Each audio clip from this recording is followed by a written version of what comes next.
Hi ಎಲ್ಲರಿಗೂ.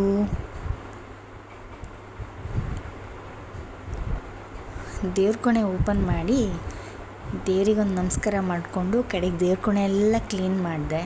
Next ಒಂದು ರಂಗೋಲಿನೂ ಹಾಕಿ ಬಂದಿದ್ದೀನಿ, ಇನ್ನೊಂದು ಸಲ ತೋರಿಸ್ತೀನಿ. ನೆಕ್ಸ್ಟ್ ಬಂದು ಈಚೆಗೆ ತಿಂಡಿಗೆಲ್ಲ ರೆಡಿ ಮಾಡೋಣ ಅಂತ ಅಕ್ಕಿ ನಾನು ಇದನ್ನು ಹಿಂದಿನ ದಿವಸನೇ ನೆನೆಸಿಟ್ಟಿದ್ದೆ ಆಯಿತಾ. ಕಡೆಗೆ ಅದನ್ನು ಬೆಳಿಗ್ಗೆ ಸಣ್ಣ ಮಾಡಿ ಚೆನ್ನಾಗಿ ಮಾಡಿ ರುಬ್ಬಿ ಎಲೆಗೆ ಹಚ್ಚಿ ಬೇಯೋಕ್ಕಂತ ಇಟ್ಟೆ.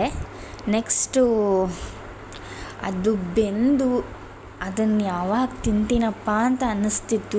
ಆ ಪರಿಮಳ, ಆ ಎಲೆದ್ದು ಘಮ, ವಾವ್ ಸೂಪರ್.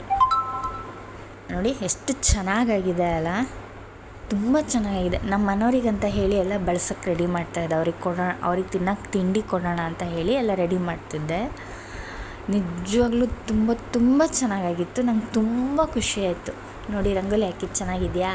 ನೆಕ್ಸ್ಟ್ ಇದು ಮಧ್ಯಾಹ್ನ ಸಬ್ಬಸಿಗೆ ಸೊಪ್ಪು ತಂದಿಟ್ಟಿದ್ದೆ, ಅದನ್ನು ಪಲ್ಯ ಮಾಡೋಣ ಅಂತ ಹೇಳಿಕೊಂಡು ಎಲ್ಲ ರೆಡಿ ಮಾಡಿಕೊಂಡೆ.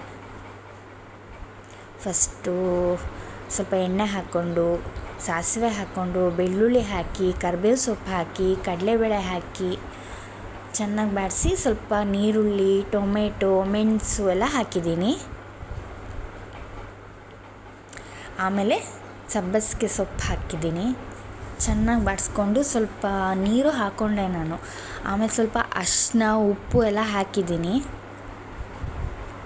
ನಮ್ಮ ಮನೆಯವ್ರು ಬಂದು ಹೋದರು.